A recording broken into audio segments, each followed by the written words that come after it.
अस्सलाम वालेकुम मोहम्मद अली साहब, मुझे प्रॉब्लम है डैंड्रफ की। तो ये सर्दियों में अमूमन प्रॉब्लम होती है, तो इसका कोई सलूशन बताएं मुझे। वालेकुम अस्सलाम। डैंड्रफ का सर्दी या गर्मी से कोई ताल्लुक़ नहीं है। जिनको होती है उन्हें हर मौसम में ही डैंड्रफ तंग करती है। डैंड्रफ से बचने के लिए एक बहुत ही ज़बरदस्त और इजी तरीका बता रहा हूँ, जिससे डैंड्रफ में बहुत ज़्यादा फ़ायदा होगा।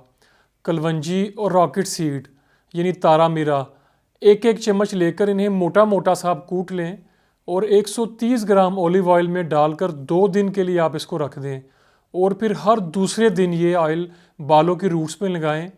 हेयर फॉल भी रुक जाएगा और डैंड्रफ से भी छुटकारा मिल जाएगा। जिस किसी ने भी ये रेमेडी यूज़ की है उसको अल्हम्दुलिल्लाह बहुत फ़ायदा हुआ है। मज़ीद कोई मसला हो तो मैं हाज़िर हूँ। इस वीडियो को ज़्यादा से ज़्यादा लोगों में शेयर कीजिए ताकि बहुत से लोगों का फ़ायदा हो सके।